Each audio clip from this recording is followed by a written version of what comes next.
Hi, and welcome to the Alice Chin podcast. We're talking 2012. This is episode 7. Let's dive right in. Hi, Bill. Hey, how are you? I'm good. How are you? Good. So let's talk about 2012. Yeah. You had a little bit of a transition moment, pivotal moment in that year. Yeah. So the previous year, 2011, and this year, 2012, I would say were probably the lowest parts of the market at that time. Now looking back, right? Hindsight's 2020. Right. And but I, from a business perspective, felt like that was when I hit my first stride. And let me kind of explain. It was when I finally figured out kind of the scientific method, if you will, of how to hire admins and how to structure their roles and define their roles and tasks, and really leverage that into my business. And so I finally found, after many not so good fits, finally found a trio that I would consider my first dream team, and they worked really well together. There was a lot of synergy, and we kind of just, worked day in and day out, and it was good. Awesome. So, like, when you noticed that it was the dream team, when was that? That was probably about 6 to 8 months into the trio, as I like to call them. And so the first one was Carla. And then her sister, she said, well, my sister, I didn't want to mention it, because I don't know how I'm going to work with my sister or how well I will work with my sister. But my sister's also looking for possibly some work. And so I said, okay, if she's anything like you, it probably will work, right? And just keep it professional, right? No sibling fighting. And then the third gal I found just through my regular interview process. And they worked really well together, the three. Awesome. Yeah. And so the sisters didn't have issues with... They didn't. No, they didn't, which was good. Yeah. That's good. I know you probably know this, but I worked with my brother for 20 years. Yes. So working with family can be... It can be tough. Yeah, it can be difficult. Yeah. That's awesome. So what was 2012 like? So like I said, I was hitting my stride. So I was getting a lot of referrals from other agents. And I was starting to develop what I would say the categories that I was getting business from. So I was still doing for sale by owners, canceled expireds, referrals from other agents. I was finally receiving referrals from people that I knew. And then also my sphere, right? And then, like I said, other agents. And then I also started dipping my toe in the water on relocation. Okay. And so I had to get relocation certified. And then it was a lot of work, actually, for much less compensation. But I still felt like in the long run, it would be beneficial because I could build my book of business, build trust, and hopefully then the clients would refer me to other people. So when you mention real estate agent, how do you get referrals from real estate agents? Because you think about it, You're like, wait a minute, I'm supposed to be competing against these people, but now I'm getting referrals. Yeah. So how does that work? So back during that time, a lot of agents did not like working outside of their area. Now it's a little bit different, but back during that time, a lot of agents, like in the city, for example, or in the northern suburbs, they would not want to venture all the way out to Naperville, for example. So then they would say, okay, who else do I know, right? And so that's why it was good that I was networking a lot with the other agents in the company. I was going to a lot of events, just meeting other agents from other areas. And then that's kind of how I got my name out there. Got it. So this was strictly within the company. Coldwell Banker. It was Coldwell Banker. Yeah, at the time. And then I also, I found out that there was an agent in the city, who was my friend and colleague. She had a whole, I guess it was like a campaign, targeted towards other agents actually, because about probably 70% of her business came from agent referrals. It was shocking to me. And so I tapped into her knowledge and asked her like, oh, how are you doing this? What are you doing? What are you sending? And so she always had really catchy and smart, like it wasn't even just postcards. It was like, here's a little bag of popcorn, think of me the next time, she always had a catchy phrase to go with it too.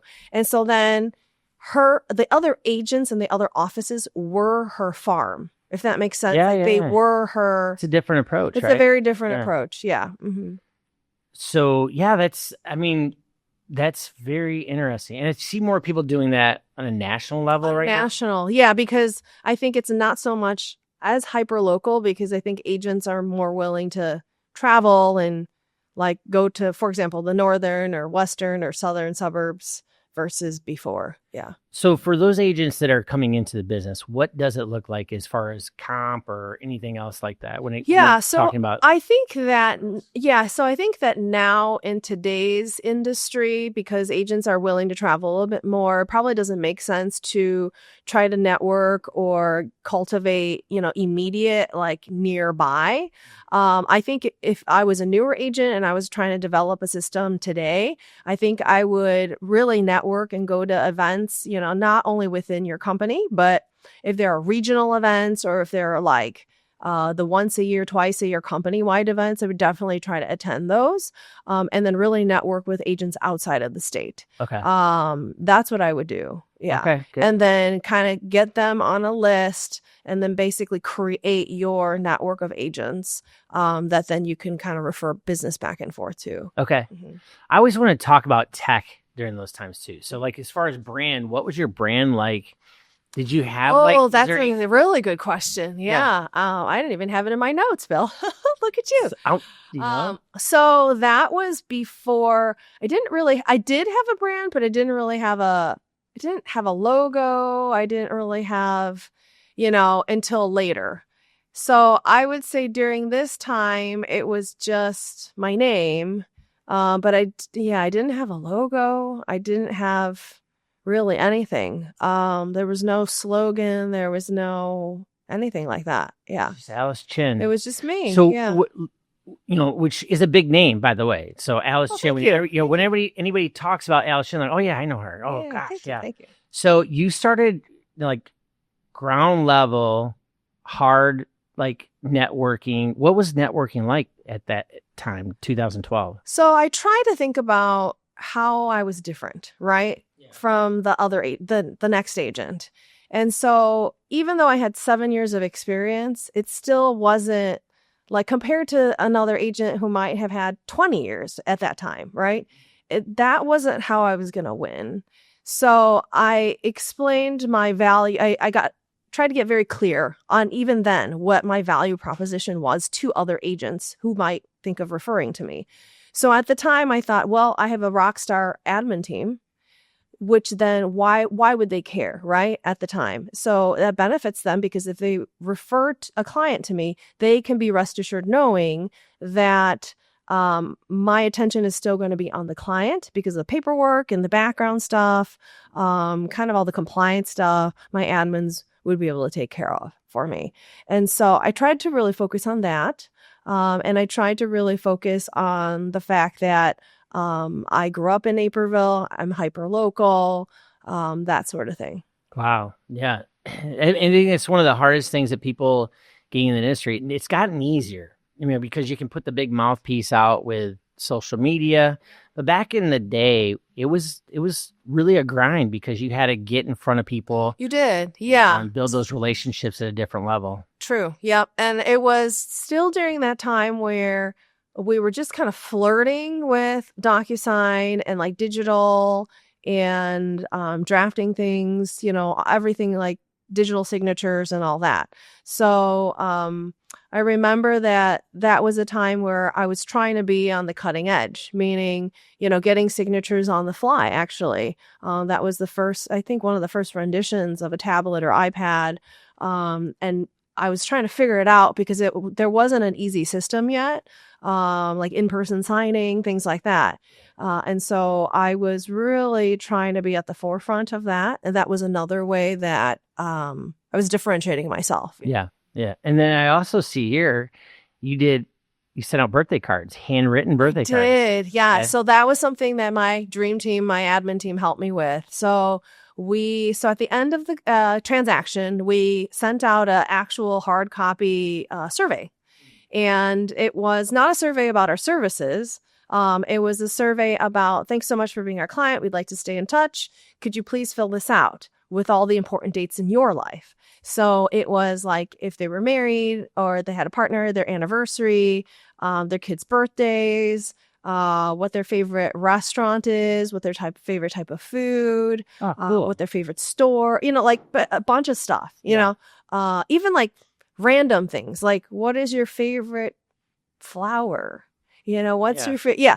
So we collected all of that. And the reason is because when it came time for an important date, right, that came up in our Rolodex or a calendar, then I would go to that sheet and I would know then, oh, okay, they like tulips or whatever. And then I would send them something that was a little bit more catered to what they like instead of just buying something random. Yeah. Oh, that's so good. The birthday cards were a part of that whole system. Wow. Okay. So it's kind of like a get to know you, and it was after closing. It was after closing. To stay in touch. Yeah. Did you get a lot of those back? I did. Yeah. Okay, At the time, it was all handwritten. Yeah. And it was, I still have some of them actually. Really? Yeah, I saved them. Do you still do that today? I do. Yes. Okay. I still do it today. It's gotten harder, as the years have passed because as you can imagine, like the clients, they get more, there's more and more. Yeah. So then once you add more to the already ever growing pool, right? It just got really difficult. To do the handwritten everything. And then even the yearly CMAs, the market analysis, right? Yeah. We print it, like we would do a full-on market analysis every year, print it out, bind it. Oh, God, it was a whole thing. Do a cover letter. I would sign it. Yeah. Whoa. Yeah, it was a production. And so these ladies helped me with that. And it was still somewhat manageable at the time, but now it would not be manageable. So one thing you're touching on is that admin have a place in the sales. And I think so many times the admin don't think that they're part of the sales. No, yeah. And there's the wow experience. There is, yeah. So you're touching on that. Like, is that something that you drove into them right at the beginning and said, look, you're part of this process. There has to be a wow experience and you're part of that? Yes, there has to be. It has to like feel like, oh, I really do have a team behind me. It's not just Alice saying that she has a team or, and the admins did talk to the clients for sure. Yeah, they helped, kind of get the listings up and running or get their searches set up or, and they were there at the office. If clients called in, they were the first point of contact. Wow, that's great. It's something that, like I said, we're building our team too. And, I think the admin tend to want to be behind the scenes. And I say, no, you can't. You have to be part of this process. And we actually have to get them involved much sooner than normal. Oh, for sure. Yeah. So is that something you try to do right away? Is get the admin to talk to the clients right away? Now I do. Yeah. So back then it wasn't as evolved, so I don't think I did. And that was one of the things that I had learned over time. Rookie mistake. Yeah.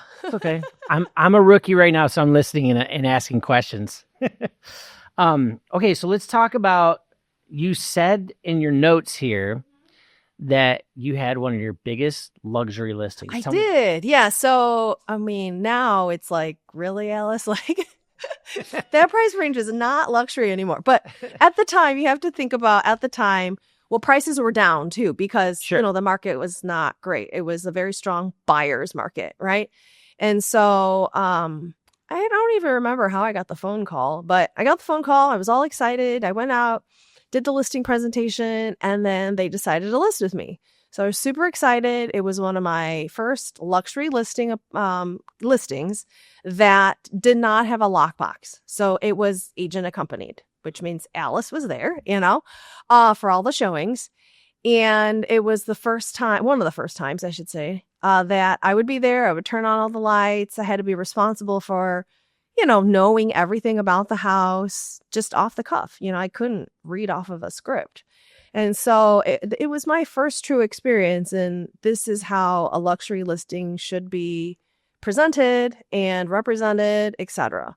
And so it did not work out well for myself the first go around, because if you think back, Bill, during that time, listings languished, kind of sat on the market for a while. Sure. I know it's weird to think about that. Yeah. But I had the listing maybe for 6 months. It didn't sell. Okay. And part of it could just be my inexperience. I wasn't as hardcore, like, okay, we need to reduce the price. Okay, this many showings. This is the feedback. I was still a little bit timid in that area, right? And so it expired. So then a colleague of mine, a different company, took over the listing. And he had it also for, I don't even know, probably another 6 months. Still didn't sell. Okay. The sellers called me back. And they said, we really liked how you helped us the first time, even though we didn't come to a successful sale. We had an experience with a different agent and we really didn't like that. So in your office too. Yes. So that's a little not in my office. No, a different office. Different company. Okay, yeah. All right. And we'd really like to just, see if you can help us sell it for real this time, right? For real. And I said, sure. I was very nervous because I was like, I don't know, is this ever going to sell? Right. Yeah. So then I took it on and I just said, look, we got to be really serious this time. Like, is your timeline, do you really want to sell? Because that's when I discovered that the motivation of a seller or a buyer is really key. If they're not truly motivated, if they don't have an actual reason to need to sell or buy, nobody is going to force them to buy a house or sell a house, right? And so I found out more, dug in a little bit more about their situation, their motivation, why, and then they truly did need to sell, they didn't want to be there anymore, right? And their kids had all moved out, older, they're empty nesters. And so I said, okay, let's come up with a plan. And, it's this date right now. And then, in 3 weeks or however many showings, if we don't have any offers, then we're going to have to make these adjustments in the price. And then we'll also pivot in terms of marketing. How does that sound? Right. So I always got buy-in too, beforehand. So then we ended up selling, which was good. And I had happy clients. So, nice. But it was a journey. Yeah. What was the list price of that? So we started at just over $1 million, I believe, at the time, and it was too high. And then I think when it finally sold, we were definitely under $1 million as a list price. And then it sold for, I want to say maybe in the high 8s. Yeah. For me at the time, that's huge. That was huge. That's big for anybody. That was a big deal. Yeah. One of the things that you mentioned was, what's your why? I think that's key for anybody in the industry, whether it's a loan officer or a real estate agent. You got to ask, why are you doing what you're doing? Oh, for sure. Because there's a lot of people right now that are selling. They love their rate, but they hate their house. They hate their house. Yeah. So what's your why? Are you growing out of your house? Yeah. You looking at moving out of state? What's the reason? It has to be really compelling. That's what I've discovered. If it's not compelling enough or strong enough reason, then they're not motivated. When push comes to shove, they may not sell. Mm-hmm. Yeah. Or they may not buy. Yep. Yeah. And 6 months in that world is pretty daunting. Plus, the other thing too is that you have to make a very good business decision whether you want to take that listing, because you're spending money. Correct. So for those time. People, time and money. Be there for every showing. Oh gosh, yeah. Yeah. So when you're looking at that amount of time and a listing like that with marketing and everything, explain to people that don't know anything about real estate how much money you're putting into a listing. Oh gosh. So at that time, for that price listing, I was probably and keep in mind, Bill, at the time, because it was like one of my first luxury listings, I wanted to throw everything in the kitchen sink, right? Everything towards it. And so I think, if I remember, I took out an ad in Chicago Social, the magazine, right? Mm-hmm. I paid like $1,500 for an ad. And it wasn't even a full page ad, mind you. It was like a quarter of a page, or like teeny tiny, Yeah. And then I think I also did another publication. So within a matter of 6 months, I probably had already spent like $6,000 or $7,000 in just in marketing advertising, not in time, not in anything else.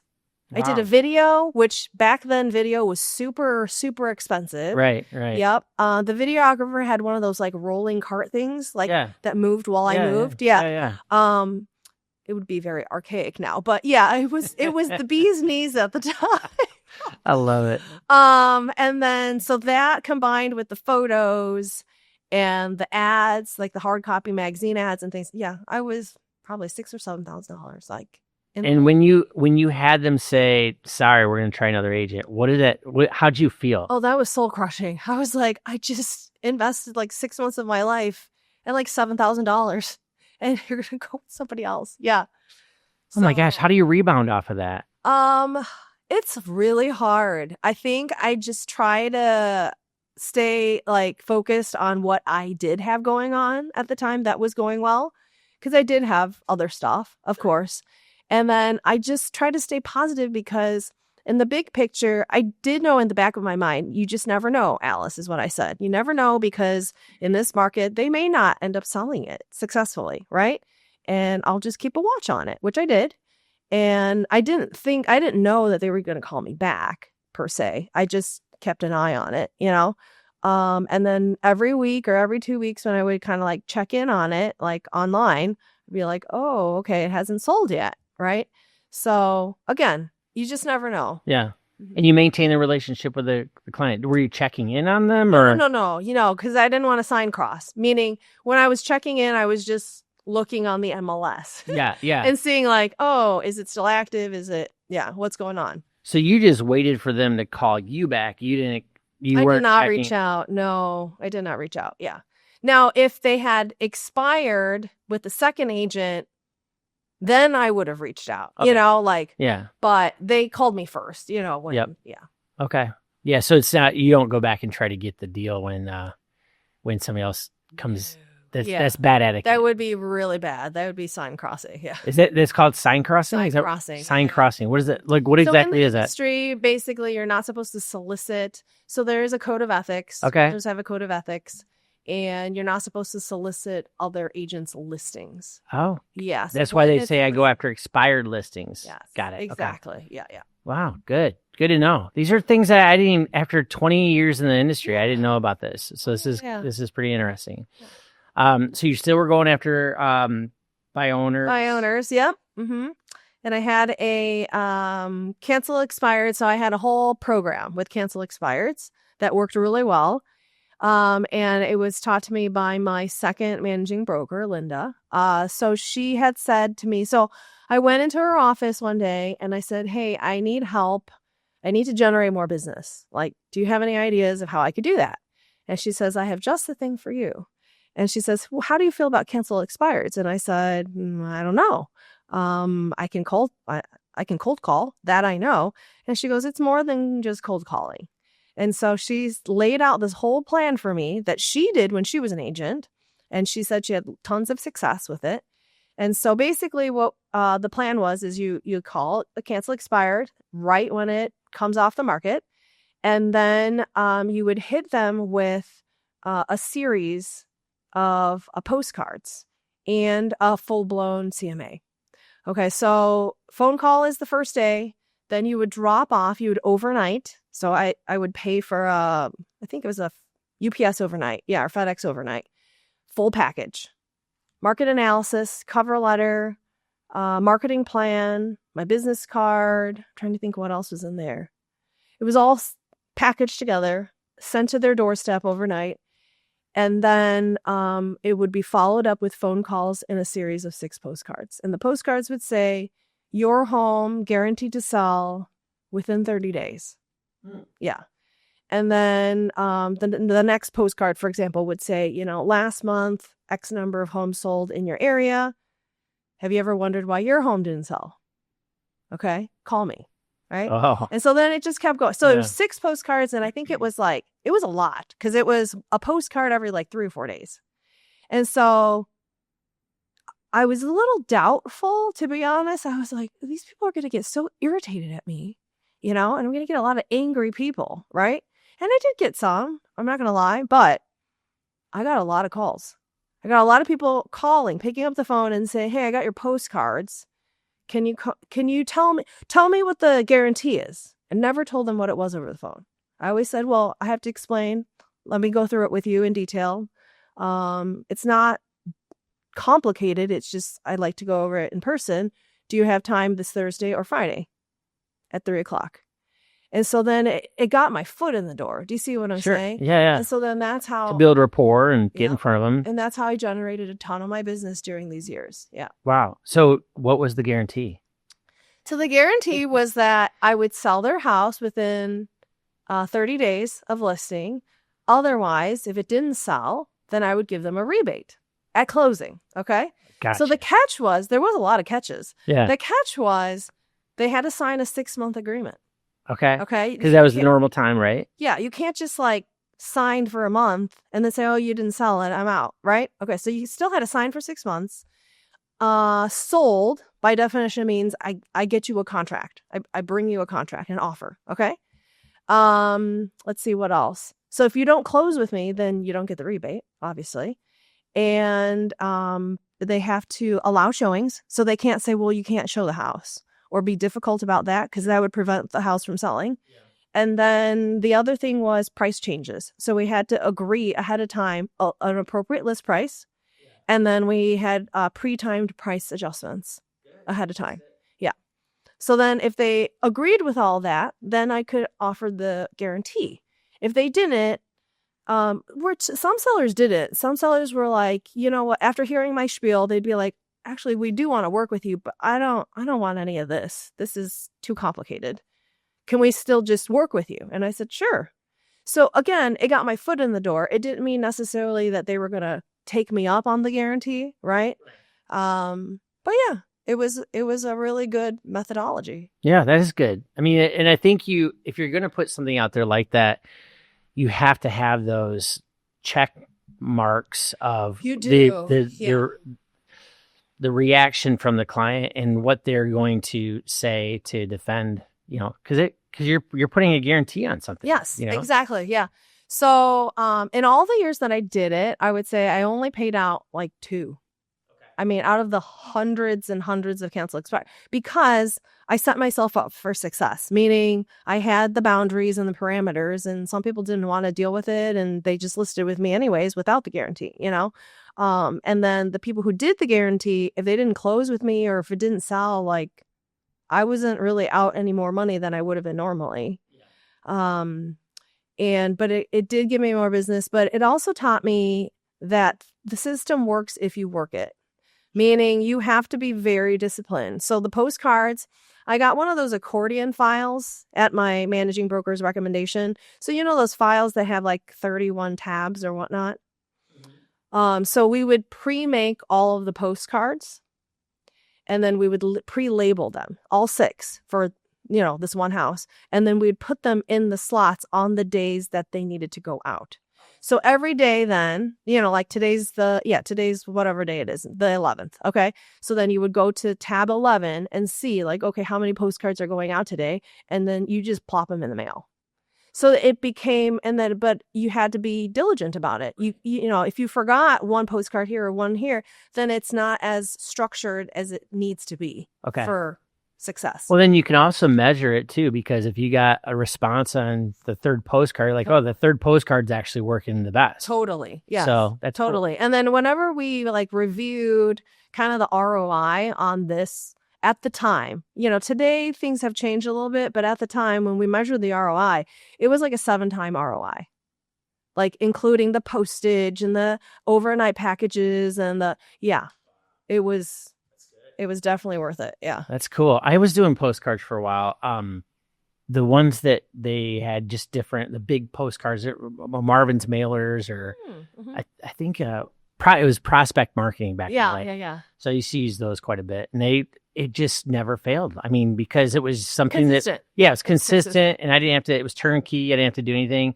But going back to past clients, they would say, the reason why I'm calling is because I keep getting these postcards. They're awesome because they have good information on them. Yeah. And so they're still around today, but they're still around. And I feel like people are going back to postcards now. Yeah, slowly, right. Because their emails and everything else, social media, like it's just inundated, Sure. Where now I feel like people are starting to go back to the postcard game. Yeah, no, that's good. A little bit. Okay, so let's get into funny stories. Okay, yeah. We have a couple of fun stories Why don't you just start telling me what happened back in 2012 that is memorable? This was towards the end of 2012 where I had a different listing. And I don't know if you remember, but during that time, that fall of 2012, there was a torrential rain. Yeah, I remember that. Torrential. It was like a flood. Yeah, because I was in Naperville Heights and only one way to get into the roads at that time. Yes. I remember there was flooding everywhere. Canoes, like on the street. Yeah. That was crazy. Yep. So I didn't know it at the time. I don't think I knew. But I was pregnant with my daughter. And I was probably in the first trimester. And the listing was vacant. And so I went to go check. One of my admins went to go check on the vacant home, on a vacant check. And in the basement, there was standing water, about a foot up. Yeah. Okay. The wall. And it was a finished basement, mind you. Wow. Okay. The owners were living out of state already. And so I let them know, but I mean, I couldn't, everybody was just trying to survive at the time. If you remember, like, if you went to the store and tried to get like a wet shop vac, they're completely sold out. Fans, completely sold out, like box fans, right? So I did what I had to do. And so I had my husband come over, thank goodness for him. And we did have a really large wet shop vac, and he brought it. And the two of us, I mean, oh my gosh, we probably spent hours in that basement emptying the water because I couldn't leave it there like that, you know? So yeah. The things that realtors do that nobody knows about. Yeah, it was ours. And then the carpet, I was like, I don't know what to do about the carpet. I'm not a carpet person, you know? So I told them, and then they said, don't worry, you know, we'll get somebody out there in the next day or so. And then we have to rip out the carpet. I mean, you know, and I said, okay, you know, so, but then they were very appreciative. They were like, you did what? You know? And I said, well, I did. I wasn't going to just leave the standing water there, you know? Yeah. Right. Oh my gosh. Yep. And then the other wacky story that I have was, so short sales were still a big thing at the time, right? And I was showing homes still during my pregnancy. So this would have been like the next spring, you know, where I was showing homes, and one was a short sale. One house was a short sale. And I was like, it smells really funny in here, you know? And my client was like agreeing with me, right? And so there's nobody there. There's nobody in the house. I'm like, hello, right? There's literally a lit joint. A lit joint? Lit joint on the table. I still have a picture of it. Actually, it came up in my Facebook memories the other day. Really? Yeah. Mm-hmm. Wow. Just we need to make sure that hits the we got to show that. Oh yeah. So it's just sitting on the table. And so my client and I, it was something like out of a sitcom. We're standing at the kitchen table and we're both staring at it. And my client's like, well then. So it was lit. It was lit. Nobody was in the house? Nobody was in the house. That's interesting. Isn't that weird? Yeah. So I was like, well, they must have just left in a hurry. Maybe they knew. They were like, oh, shoot, the showing's right now. Gotta go. Oh my gosh. Interesting. Wow. Yeah. The things you see. Yes. Yeah. So those are, I would say, the two funniest stories during that time. Yeah. That's awesome. Well, that's a good note to end on. Is there anything else that you need to like let us know about 2012? I don't think so. Yeah. All right. I think we covered it. Yeah. Well, that's awesome. 2012 was a pivotal year for you. It was. I love the stories, and the funny part about 2012 was the lit joint. So that just I'll never forget that story. Thank you for telling me that. You're welcome. Yeah. Well, that's a roll. We'll see you on the next episode of the Al's Chin Podcast. See you next time.